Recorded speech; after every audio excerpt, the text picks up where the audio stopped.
is beyond you. This is the story of the rise of an idea that has come to dominate our society. It is the belief that the satisfaction of individual feelings and desires is our highest priority. Today we're going to tell you how to get whatever you want. I wanted to live a different life that wasn't available to me in the image I was born. I'm here, look at me, notice me. Previous episodes have shown how this rise of the self was fostered and promoted by business. They had used the ideas of Sigmund Freud to develop techniques to read the inner desires of individuals and then fulfill them with products. This final episode is about how that idea took over politics. It tells the story of how politicians on the left, in both America and Britain, turned to these techniques to regain power. They believed that they were creating a new and better form of democracy, one that truly responded to the inner feelings of individuals. But what the politicians didn't realise was that the aim of those who had originally created these techniques had not been to liberate the people, but to develop a new way of controlling them in an age of mass democracy.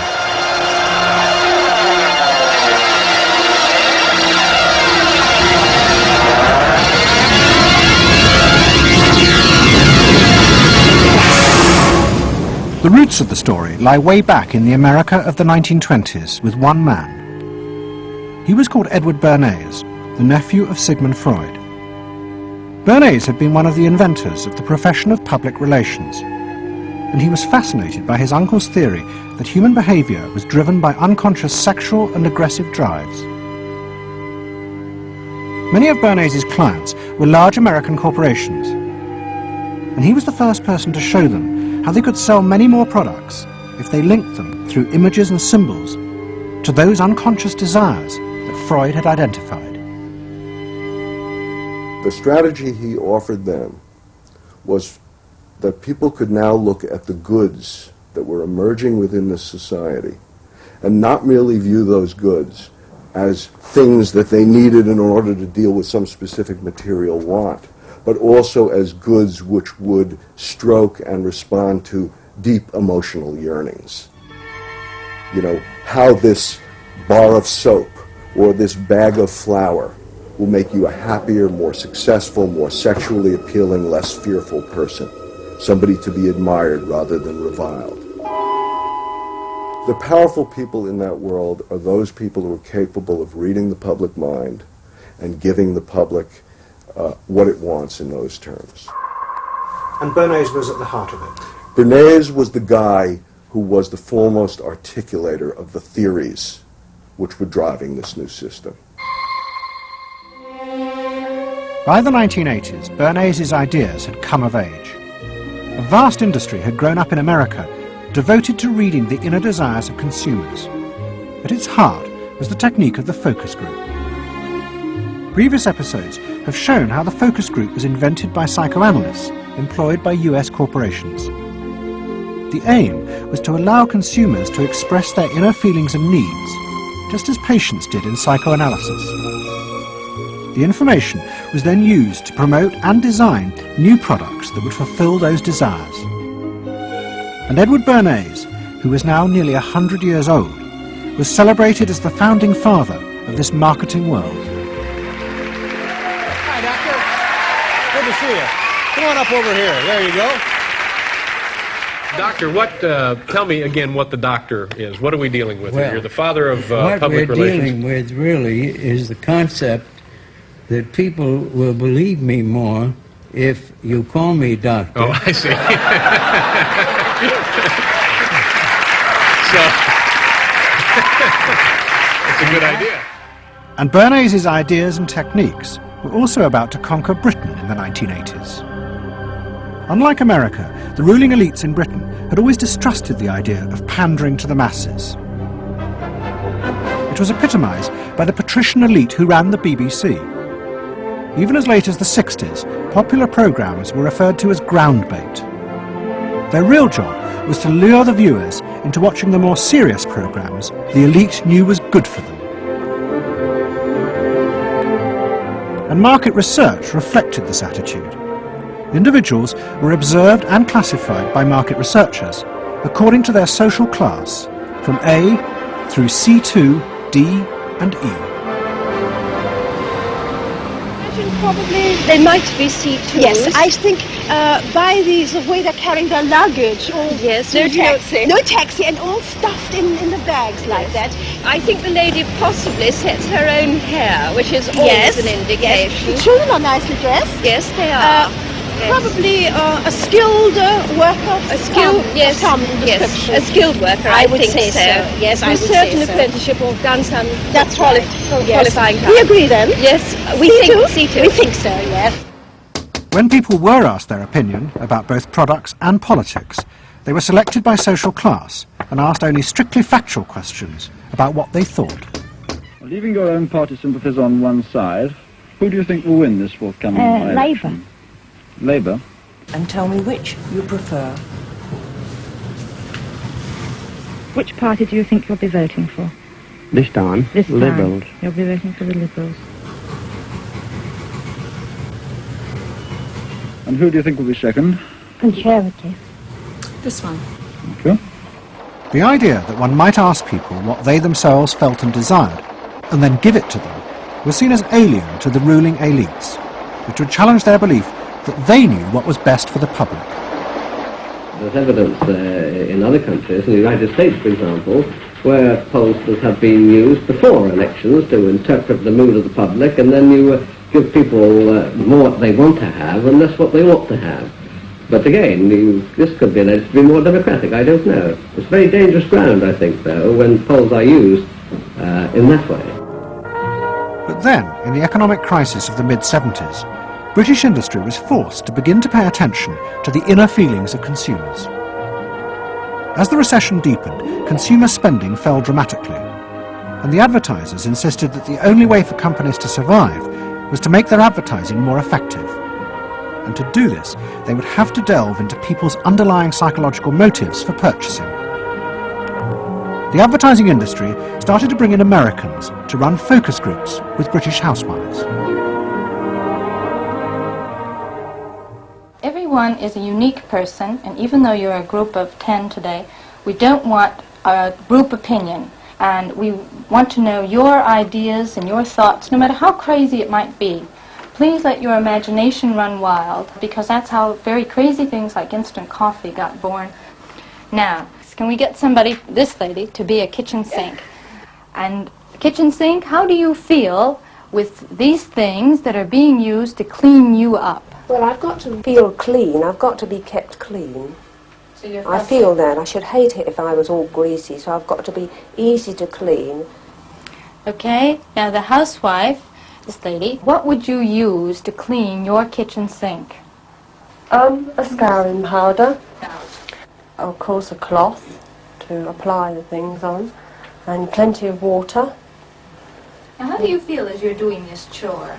Feel satisfied? Well satisfied when I have done it, yes. I'm doing my duty. I feel it's a job well done. The consumers were encouraged to play at being products, from household cleaners to car seatbelts. The aim was not to talk rationally, but to act out and reveal their inner emotional relationship to products. Which firmly and unmistakably underlines. And then a politician emerged who also believed that people should be allowed to express themselves. Instead of being controlled by the state, the individual should become the central focus of society. Some socialists seem to believe that people should be numbers in a state computer. We believe they should be individuals. We're all unequal. No one, thank heavens, is quite like anyone else, however much the socialists may pretend otherwise. And we believe that everyone has the right to be unequal, but to us, every human being is equally important. A man's right to work as he will, to spend what he earns, to own property, to have the state as servant and not as master, they are the essence of a free economy, and on that freedom all our other freedoms depend. Mrs. Thatcher's vision was of a society in which the wants and desires of millions of individuals would be satisfied through the free market. This, she believed, would be the engine to regenerate Britain. And with her ascent to power, the advertising and marketing industries flourished. Their task was to find out what the British people really wanted and then sell it to them. In this new climate, the focus group flourished. And those who ran them borrowed from the techniques of psychotherapy to delve ever deeper into people's feelings about products. We're trying to understand how people feel about brands, how they relate to brands, that is to say, what the brand's personality is as far as consumers are concerned. And there are a number of techniques which are very, very helpful for getting to that understanding. The consumer is given crayons to doodle, to express their feelings, to go inside their own head, pull out their feelings and somehow get them onto paper. And these are ordinary drinkers expressing their feelings about drinking Guinness. Here you see a rich, very female aspect of Guinness. So if you were describing a woman who somehow to you had that character, what sort of person is it? Paula Yates, who used to lay in bed, surrounded with magazines and chocolates like a 50s starlet. Out of this research, the marketeers began to detect a new individualism. In particular, among those who had voted Conservative for the first time in 1979. They no longer wanted to be seen as part of social classes, but to express themselves. And crucial to this were the products they chose to buy.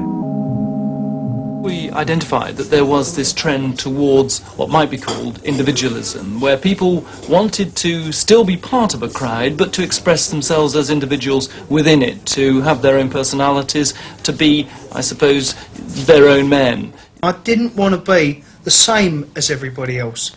I wanted it to be a little bit different, a little bit individual. It's quite individual upstairs. It's not remarkable, but I think it's quite individual. It is expensive. It's Italian. It's Italian, it's expensive, and it's good quality. A little bit different. Yeah, we want to set our own standards, so nobody else has got what we've got. We just didn't want it be the same as everybody else. We just want to be different. Business responded eagerly to this new individualism, but it soon became one of the main forces driving the growing consumer boom in Britain. Using the data from the focus groups, manufacturers created new ranges of products that allowed people to express their individuality. Business also recategorized people. They were no longer divided by social class, but by their inner psychological needs. If the primary need is security and belonging, we call the groups mainstreamers. If it's status and the esteem of others, then it's aspirers. If it's control, it's succeeders, and if it's self-esteem, it's reformers. And this new marketing culture began to take over the institutions previously dominated by a patrician elite, in particular the world of journalism. The assault was led by the profession of public relations. In the past, PR had been seen as seedy and corrupt, but now it became a glamorous business, promoting products and celebrities. And one of the rising stars was another member of the Freud family, Matthew Freud, the son of the Liberal MP Clement. What Freud and other PRs realised was that they could use their celebrities as levers to infiltrate advertising into the editorial content of newspapers. The newspapers were offered exclusive interviews with celebrities, but only if they also agreed to mention products made by Freud's corporate clients, in terms dictated by the company.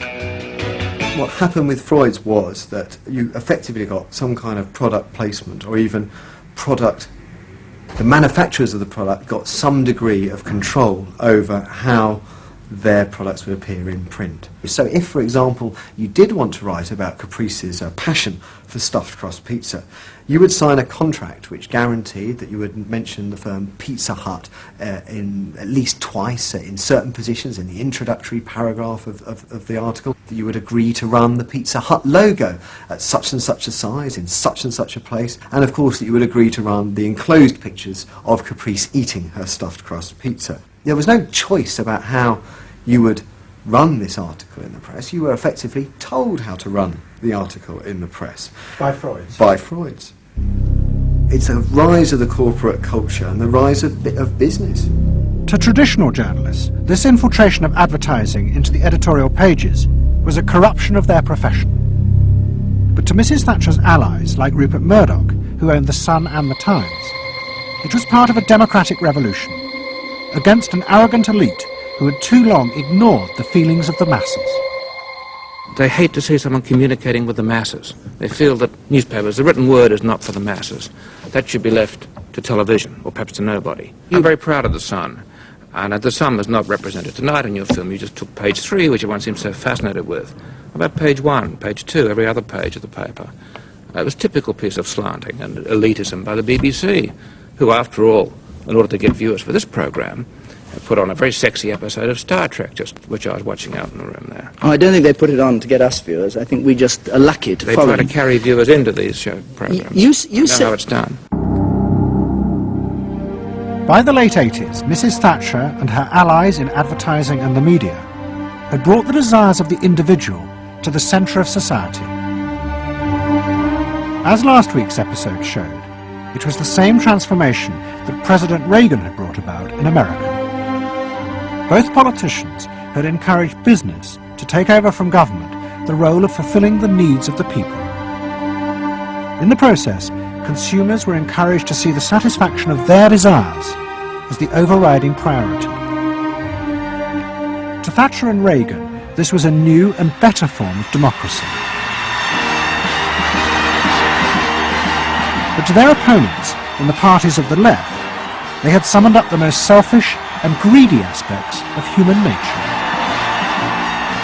Ronald Reagan and Margaret Thatcher both embraced an economic philosophy that says the unit of judgment was not only the individual, but it was the individual's personal satisfaction, the individual's own unique happiness and well-being.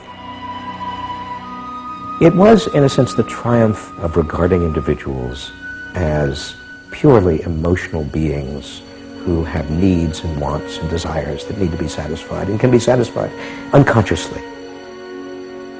It goes way back to the early part of the 20th century, to Freud, to notions of the unconscious, the assumptions that we are, in terms of our rational minds, we're little corks bobbing around on this great sea of hopes and fears and desires of which we are only dimly aware. And that the role of a marketer, the role of somebody selling something, including a politician, is to appeal to this great swamp of desire, of unconscious desire. The left believed the opposite, that the way to create a better society was not to treat people as emotional, isolated individuals, but to persuade them to realize that they had common interests with others, to help them rise above their individual feelings and fears. Let me assert my firm belief that the only thing we have to fear is fear itself. Nameless, unreasoning, unjustified terror, which paralyzes needed efforts to convert retreat into advance.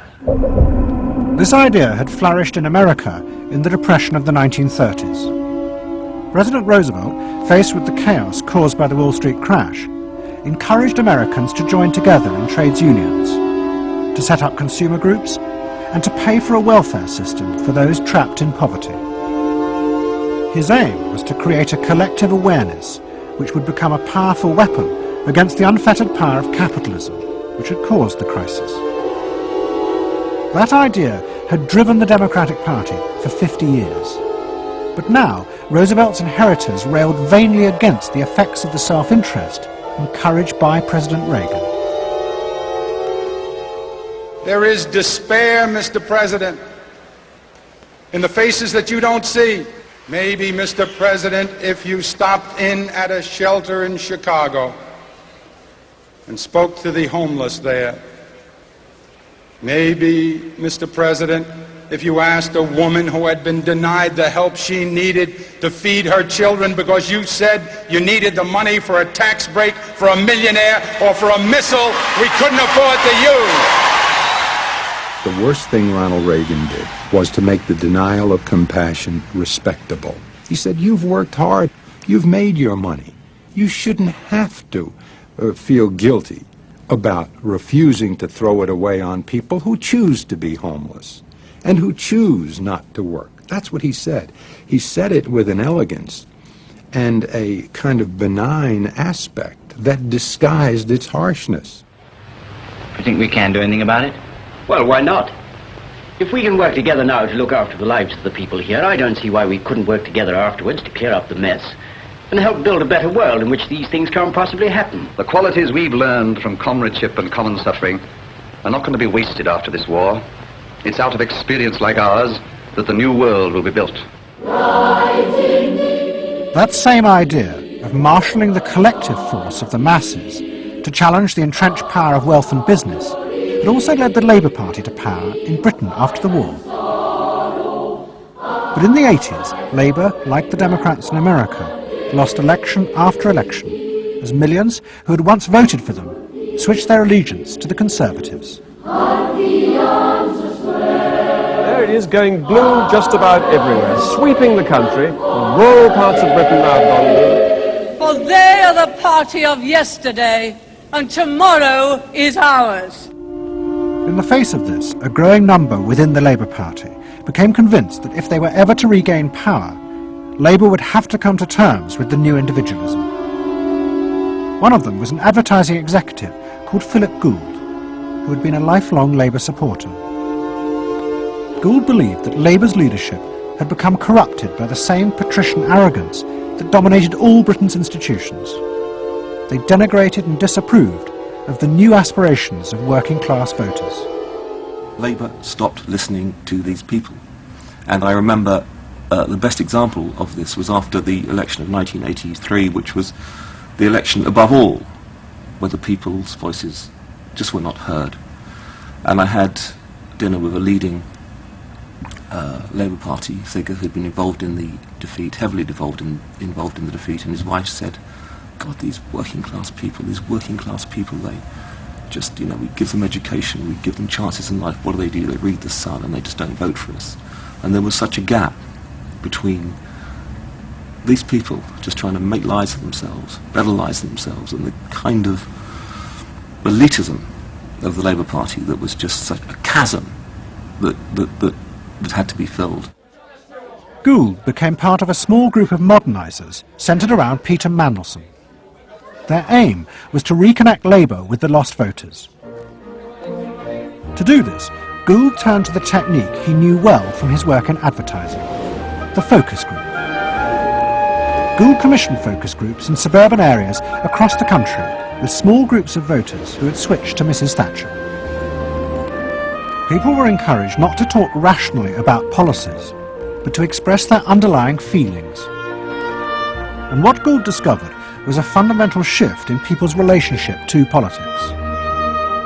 They no longer saw themselves as part of any group, but as individuals who could demand things from politicians in return for paying taxes, just as business had taught them to do as consumers.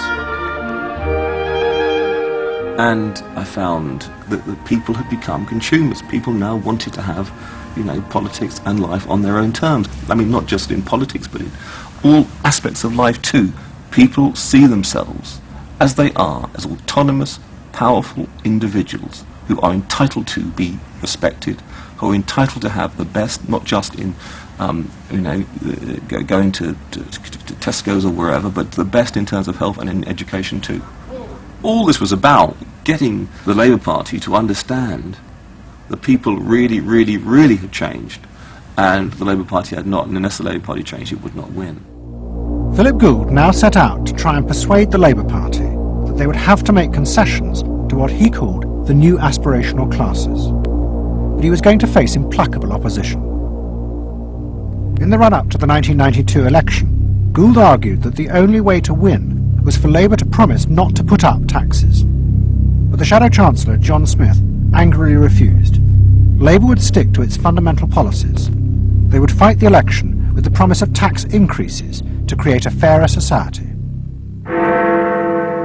And as the campaign began, it seemed as if Philip Gould was wrong.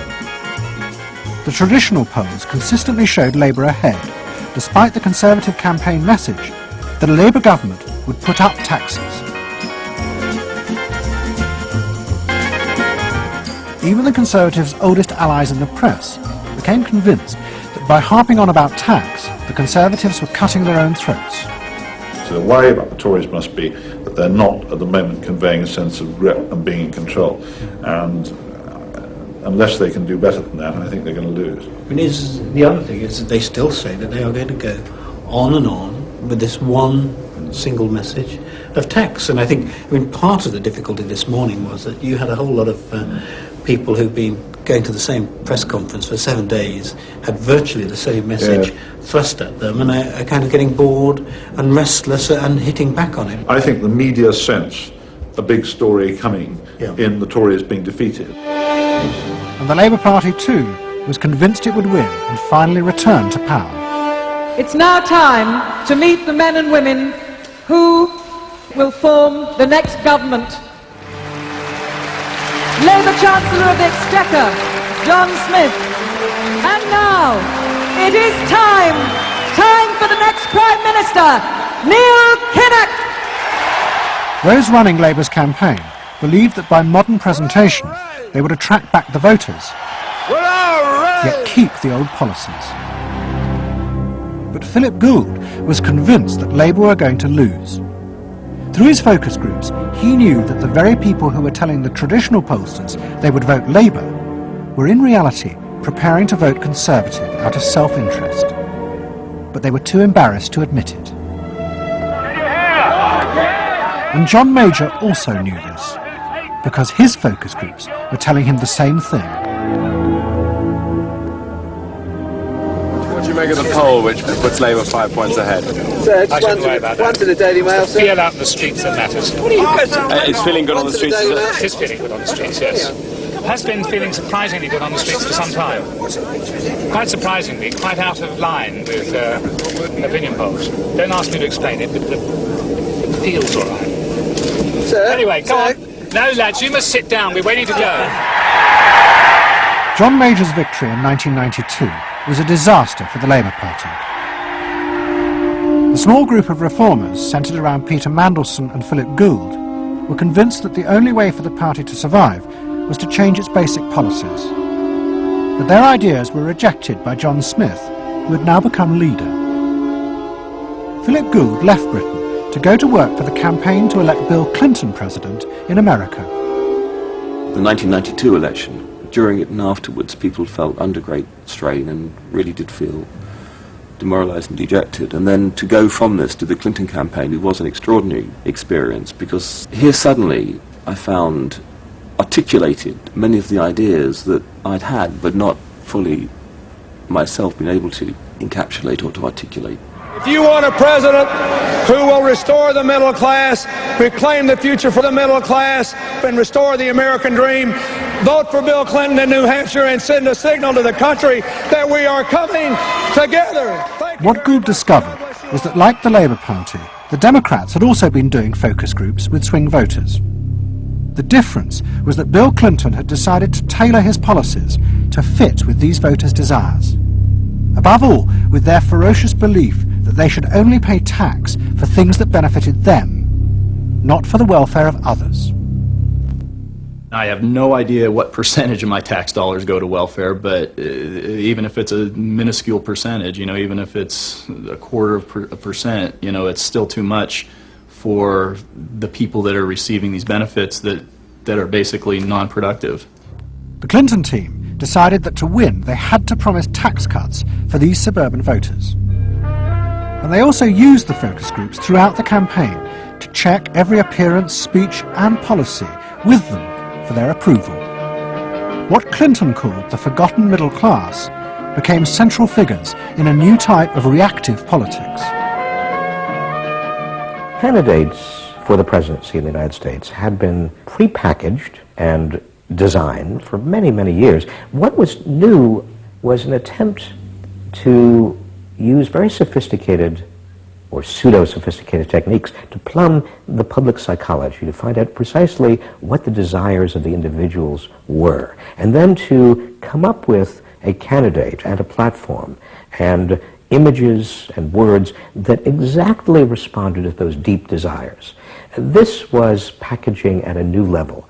This was polling at an extreme. I'm not going to raise taxes on the middle class. And the middle class needs a break. Government is in the way. It's taking more of your money and giving you less in return. In the name of the hard-working Americans who make up our forgotten middle class, I proudly accept your nomination for President of the United States. Stay focused. Talk about things that matter to people. You know? It's the economy, stupid. Okay? But Clinton's campaign team, led by James Carville and George Stephanopoulos, did not believe that they were capitulating to the selfish desires of the middle classes. Tax cuts were the price they had to pay to regain power. But once in power, they would still fulfill traditional democratic policies and help the poor who had been neglected under Reagan, above all with the reform of healthcare. They would pay for the tax cuts by cutting defence spending and increasing taxes on the very rich. In this way, they believed they were forging a coalition of the new and the old voters, both of whom could be satisfied. Probably for the first time in a generation tomorrow, we're going to win. And that means that more people are going to have better jobs. People are going to pay a little less for health care, get better care. And more kids are going to go to better schools. So thanks.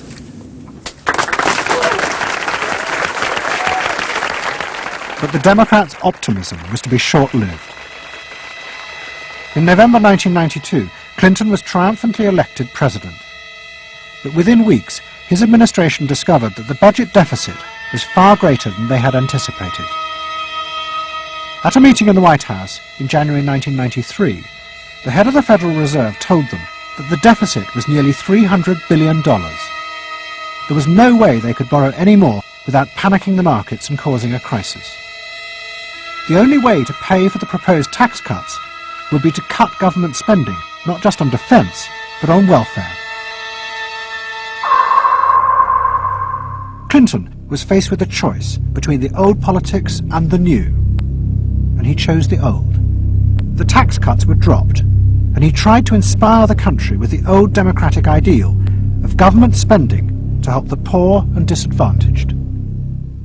Tonight I want to talk with you about what government can do, because I believe government must do more.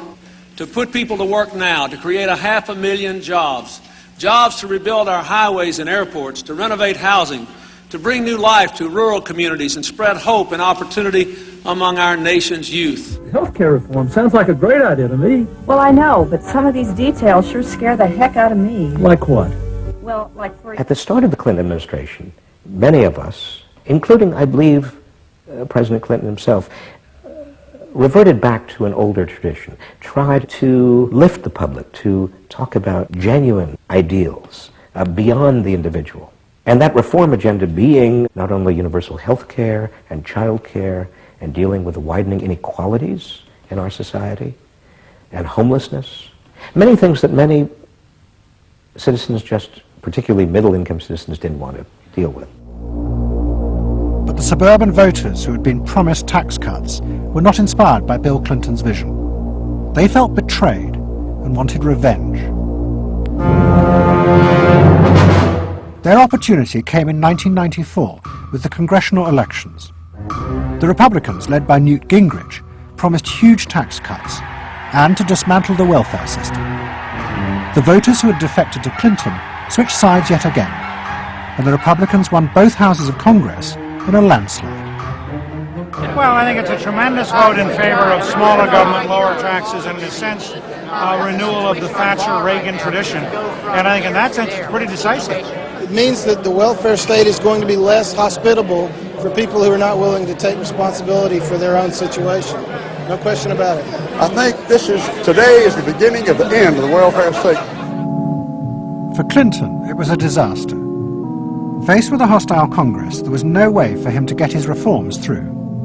His personal popularity plummeted, and it seemed certain he would not be re-elected in 2 years' time. In desperation, and without telling his cabinet, Clinton turned for help to one of America's most ruthless political strategists, Dick Morris. What did he want you to do? Save his butt. Clinton was in serious trouble. He had lost the '94 election. He had lost control of Congress, and he hired me to come back and help save him. So he was basically asking me to perform roughly the same role as a life preserver would if you're drowning. What Morris told Clinton was that to win re-election, he would have to transform the very nature of politics. The crucial swing voters in the suburbs now thought and behaved like consumers. The only way to win them back was to forget all ideology and instead turn politics into a form of consumer business. Clinton must try to identify their personal desires and whims and then promise to fulfill them. If he followed those consumer rules, they would follow him.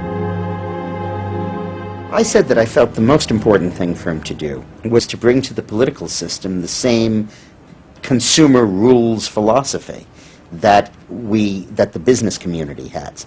Because I think politics needs to be as responsive to the whims and the desires of the marketplace as business is. And it needs to be as sensitive to the bottom line, profits or votes, as a business is. I think that all of this involves really a changed view of the voters, so that instead of treating them as targets, you treat them as owners. Instead of treating them as something that you can manipulate, you treat them as something you need to learn from. And instead of feeling that you can stay in one place and you can manipulate the voters, you need to learn what they want and move yourself to accommodate it. To get inside the minds of the swing voters, Morris brought lifestyle marketing into politics for the first time. He went to one of America's most prominent market research firms called Penn & Schern and commissioned what they called a neuropersonality poll. It was a massive survey of hundreds of thousands of voters, but the only political questions it asked were to find out whether someone was a swing voter or not. All the other questions were intimate psychological ones, designed to see whether swing voters fell into identifiable psychological types. Well, we were asking people like, do you think you're the life of the party? Do you think when you see things that you like to have a list and organize them? Do you typically try to plan things ahead, or do you like to be more spontaneous? Where do you like to go? What sports do you like to play? What would you do with your spouse on a romantic weekend? So we were asking people some very personal questions about their own lives, to try to see were the kinds of people that were likely to change their vote also possessing of certain kinds of personality traits. And in fact, they were. The neuropersonality poll allowed the Clinton team to segment swing voters into different lifestyle types. They were given names like pools and patios, or caps and gowns, who were urban intellectuals living in university towns. From this, the team could identify ways in which they could make individuals feel more secure in their chosen lifestyles, just as business had learned to do with products. Dick Morris called it small-bore politics, tiny details of people's lives and personal anxieties which politics had never even thought about or noticed before, but which now had become the key to winning power. It was an America that focused on day-to-day practical concerns. Should I wear seatbelts? Should I stop smoking? Should I wear a school uniform? Is my neighborhood being protected? It was not so much a new individualism as the social order as we had known it had broken down. So we got into people's heads, understood their psychology, about lifestyle, about values, what they thought was important, what issues they wanted politicians, and particularly the president, to address. And these issues proved to be very, very different from what the conventional wisdom had suggested. As the election campaign began, Clinton revealed Morris's new approach to a shocked White House. All traditional policies were to be dropped. Instead, he would concentrate exclusively on policies that targeted the worries of the swing voters. V-chips would be fitted into televisions to prevent children from watching pornography. And mobile phones would be fitted into school buses to make parents feel more secure. Dick Morris also persuaded the president to spend his leisure time in the same way as particular groups of swing voters. He sent Clinton on a hunting holiday, dressed in exactly the Gore-Tex outfits a group called Big Sky Families liked. The aim was to reflect swing voters' lifestyles back to them. The Liberals in Clinton's cabinet hated this approach. And I would say, well, Dick, why have a campaign? This was the 1996 campaign. If all the president is going to do is offer up these little bite-sized miniature initiatives that appeal to people's desires, like consumers, buying soap, V-chips that you could put in your televisions so you could make sure that your children did not have pornography, and school uniforms. Why talk about them? They're so mundane and they're so tiny. And he would say back, if we don't do this, we may not get reelected. And I would say, what's the point of getting reelected if you have no mandate to do anything when you're reelected? And he'd say, what's the point of having a mandate if you can't get reelected? Isn't the ultimate goal getting reelected? But Morris's new politics were an extraordinary success. Clinton's ratings among the swing voters began to soar. And Dick Morris, along with the marketeer Mark Penn, took effective charge of making White House policy. Mark Penn set up a huge call center in an office block in Denver. And every night, hundreds of telephone operators called swing voters in suburbs across the country to check with them every detail of policies that Clinton was proposing.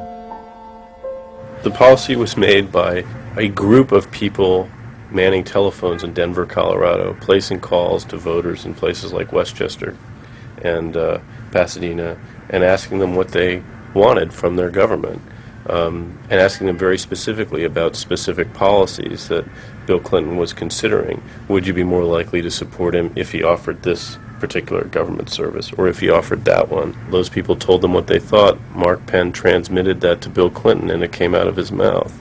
So essentially it was suburbanite voters. Suburban voters in the 90s were creating American domestic policy, and some of its foreign policy as well.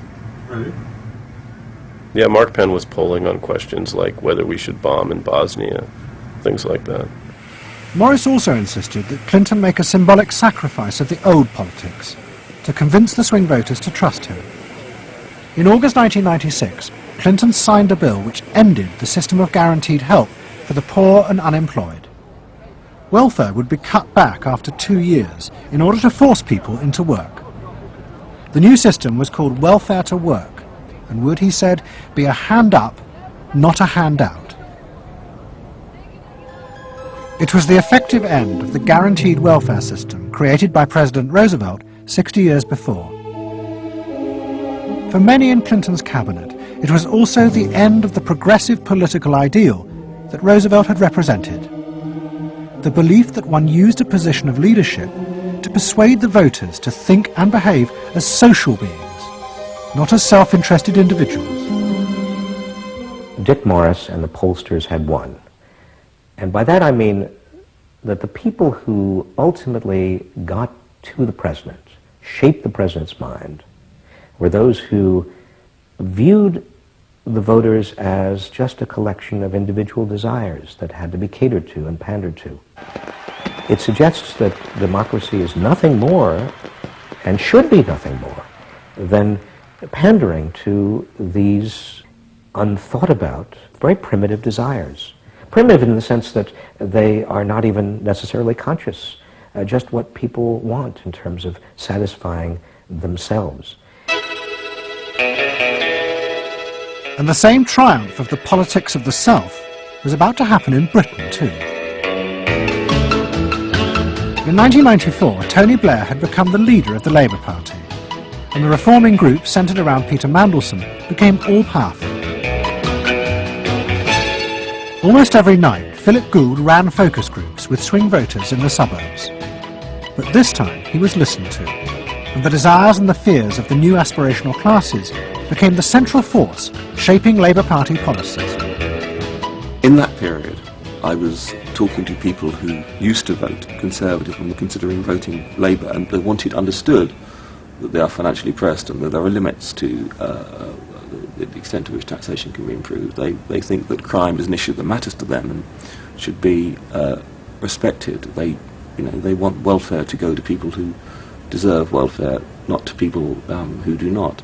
This was seen of by many in the Labour Party as selfish. I never saw that it was selfish. I believe that, you know, a dad or a mum doing their best for their family isn't selfish. They're just doing their best for their family, and that's what people do. A crackdown on those who make life hell in their local neighbourhoods through noise or disturbance. Law and order is a Labour issue today. Philosophy of campaigning is, let's concentrate on swing voters, let's focus group them to find out what they want and what will appeal to them, and let's just relentlessly push those themes in the election. Something is happening to you. After promising to put money in your pocket, the Conservatives are quietly taking it away.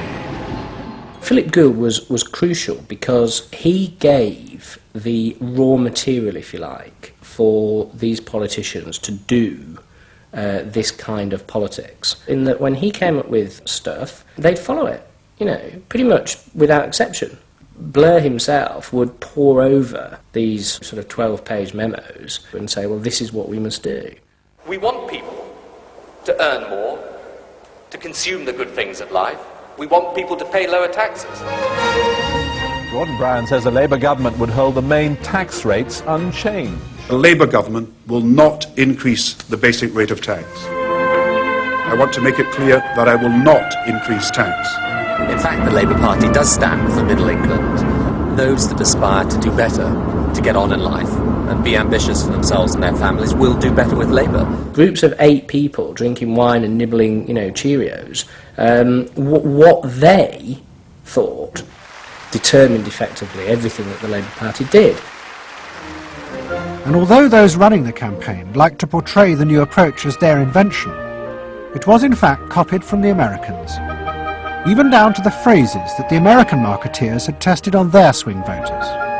Peter Mandelson and his team were in the United States watching what we did and copied almost verbatim our approach in their 1997 campaign. The benefit system should be about giving people a hand up, not just a handout. Mandelson's not a fool if he's anything. He saw something that worked, so why not do it? And I can remember reading their manifesto and saying to myself, they just took it lock, stock, and barrel. You know, on one hand you're proud, and on another hand you're bitch. And as in America, Labour was forced to drop policies that would not directly benefit the swing voters, even if it meant sacrificing its fundamental principles. The commitment to public control of industry, which was enshrined as Clause 4 of the party constitution, was dropped. The aim of Clause 4 had been to use the collective power of the people to challenge the unfettered greed of business. But now, Tony Blair was faced with crucial voters who no longer saw themselves as exploited by the free market. They saw themselves as individual consumers who were fulfilled and given identity by what business delivered them. The new Clause 4 promised not to control the free market, but to let it flourish. Business is more powerful than government. It is quicker, it is more creative. Business is the lifeblood of the country. From this come all the benefits that society needs. Employment, investment. I think, frankly, there is only one party getting business right, and that's New Labour. What New Labour did suits people who exert power in society not through the political system, or not through the democratic political system. So it suits big business, and it suits entrenched interest, and it suits the status quo. You know, those 3 things, of course, just off the top of my head, being the things that the Labour Party is supposed to be, you know, a counterforce to. What that means is big business get to carry on exerting their power behind the scenes, getting their way, because there's no countervailing pressure. Countervailing pressure isn't going to come from, you know, 8 people sipping wine in Kettering. Here he goes, turning an awful lot of other blue seats red as well.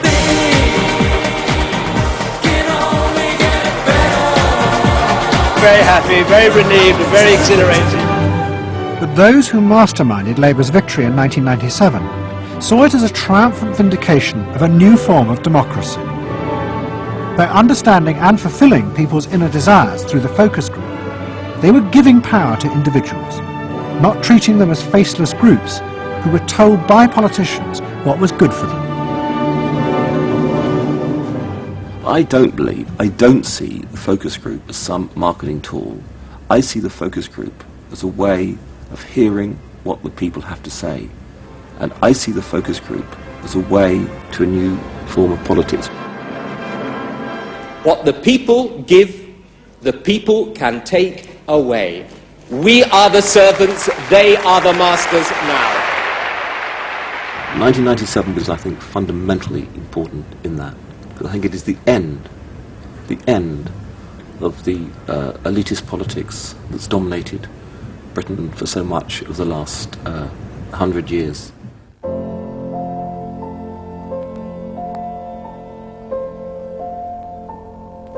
In 1939, Edward Bernays, Sigmund Freud's nephew, created a vision of a future world in which the consumer was king.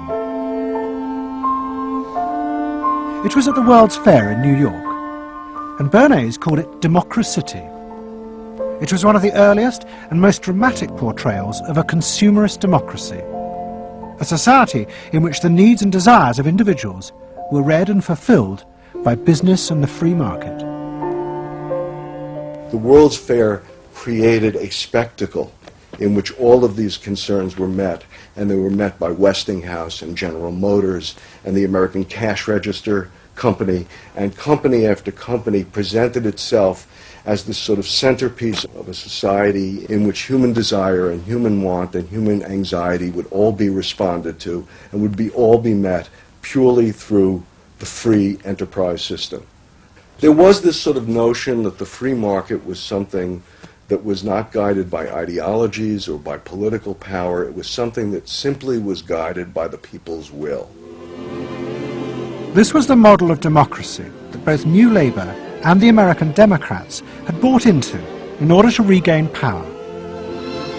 They had used techniques developed by business to read the desires of consumers, and they had accepted Bernays' claim that this was a better form of democracy. But in reality, the World's Fair had been an elaborate piece of propaganda designed by Bernays for his clients, the giant American corporations. Privately, Bernays did not believe that true democracy could ever work.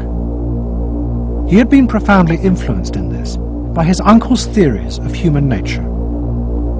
Freud believed that individuals were not driven by rational thought, but by primitive unconscious desires and feelings. And Bernays believed that this meant it was too dangerous to let the masses ever have control over their own lives. And consumerism was a way of giving people the illusion of control, while allowing a responsible elite to continue managing society.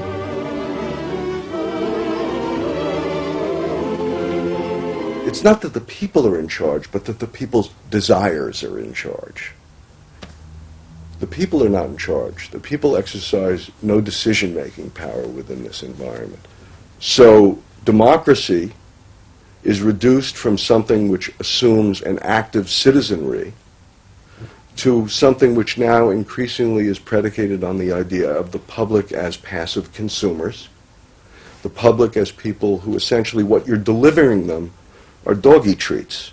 The problem for New Labour was that it believed the propaganda. They took at face value the idea promoted by business that the systems invented to read the consumer's mind could form the basis for a new type of democracy. Once in power, New Labour tried to govern through a system that Philip Gould called continuous democracy. But what worked for business in designing products led the Labour government into a bewildering maze of contradictory whims and desires. For much of Labour's first term, the focus groups said that the railways were not a high priority, and Labour's policies faithfully reflected this. But now, those same groups are blaming the government for not having invested more money sooner in the railways. The point about focus group politics is that there isn't one because people are contradictory and irrational, and so you have a problem in terms of deciding what you're going to do if all you do is actually listen to a mass of individual opinions that are forever fluctuating and don't really have any coherence, and crucially are not set in context. So that's why people can say, you know, I want lower taxes and better public services. Of course they do. You know, you say, do you want to pay more taxes to get better public services? People are less sure. They then don't believe that if they do pay more taxes, they will be spent on better public services. So you end up in this quagmire where, you know, the truth is a politician has to say, look, this is what I believe. I believe that you should pay slightly more taxes to make better public services, and I pledge that I'm competent enough to actually use that money wisely. Do you want that? Vote for me, yes or no. And that's what Blair has failed to do. Tony Blair turns around and sort of tries to feed back to them what they already believe, and given what they believe is sort of a load of individual, incoherent, contradictory nonsense, that's all he has to offer. And then he wonders why people don't get him. You know, the answer they don't get him is because they're looking for someone to do something that they can't do themselves, which is actually come up with a coherent political opinion that they might have faith in. New Labour are faced with a dilemma. The system of consumer democracy that they have embraced has trapped them into a series of short-term and often contradictory policies. There are now growing demands that they fulfil a grander vision, that they use the power of government to deal with the problems of growing inequality and the decaying social fabric of the country. But to do this, they will have to appeal to the electorate to think outside their own self-interest. And this would mean challenging the now dominant Freudian view of human beings as selfish, instinct-driven individuals, which is a concept of human beings that has been fostered and encouraged by business because it produces ideal consumers. Although we feel we are free, in reality, we, like the politicians, have become the slaves of our own desires. We have forgotten that we can be more than that, that there are other sides to human nature. Fundamentally, here we have two different views of human nature and of democracy. You have the view that people are irrational, that they are bundles of unconscious emotion. That comes directly out of Freud. And businesses are very able to respond to that. That's what they have honed their skills doing. That's what marketing is really all about. What are the symbols, the music, the images, the words that will appeal to these unconscious feelings? Politics must be more than that.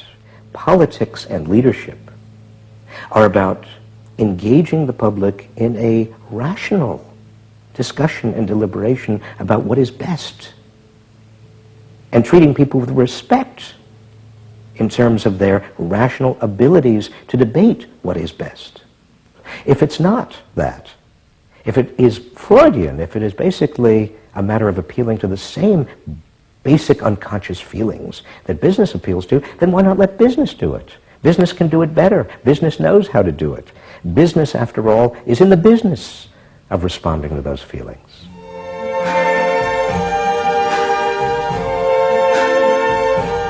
I see trees of green, red roses too. I see them bloom for me and you. And I think to myself, what a wonderful world. I think to myself,